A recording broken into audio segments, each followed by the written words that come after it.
வணக்கம். என் பேர் மாரியப்பன், எக்ஸ்-சர்வீஸ்மேன், சிந்தாமணி, புளியங்குடி பக்கம் சிந்தாமணி. எனக்கு கிட்னியில் ப்ராப்ளம் இருந்தது. அதாவது இங்கே வந்த பிறகு தெரியப்படுத்தினாங்க. அப்புறம் அதை நம்ம நிரஞ்சன் சார் அவங்க அதை ஃபுல்லாக செக்கப் பண்ணி சரி பண்ணாங்க. இப்போ 650 வரைக்கும் சுகரும் இருந்தது, அதையும் சரி பண்ணாங்க. எனக்கு இப்போ எல்லாமே கிளியர் பண்ணிட்டாங்க. நல்லாவே இருக்கு, அழகா இருக்கிறேன். அடுத்து மருந்து இதுகள் எந்த வகையிலையும் சரி நல்ல முறையில் செய்கிறாங்க. நல்ல பணியாட்கள், அதாவது சிஸ்டர் எல்லாருமே பக்கத்திலே இருந்து நல்லா ஹெல்ப் பண்ணுறாங்க, நல்லா பார்க்குறாங்க. எங்களுக்கு எந்த ஒரு குறையும் இல்லாமல் பார்க்குறாங்க.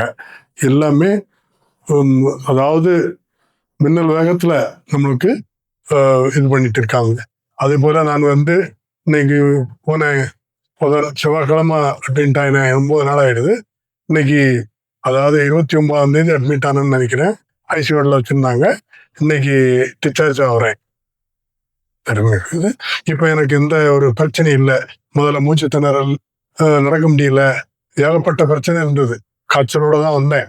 ஆனால் இப்போ எந்த ஒரு பிரச்சனையும் இல்லை, அழகாக இருக்கேன். நல்லா சாப்பிடுவேன். இப்போ 3 நாளுமே நல்ல சாப்பாடு, லஞ்சு, காலையாக இருக்குன்னு டெய்லி டிஃபன் எல்லாமே கொடுக்குறாங்க, சாப்பிட்டுதான். இப்போ நல்ல முறையிலையும் நல்ல முறையில் சாப்பிடும். இன்னைக்கு எனக்கு டிஸ்சார்ஜ் கொடுக்குறாங்க. நல்ல முறையில் டிஸ்சார்ஜ் கொடுக்குறாங்கல்ல, நான் நல்ல முறையில் ஆயிடுச்சு. டிஸ்சார்ஜ் போகிறேன், ஊருக்கு போகிறேன். அது இந்த சிபா ஹாஸ்பிட்டல் எனக்கு இவ்வளவு அழகா எனக்கு கவர் பண்ணி பார்த்ததுக்கு, இந்த சிவா ஹாஸ்பிட்டலுக்கு என் மனமார்ந்த என் குடும்பத்தார் அனைவரும் நன்றி.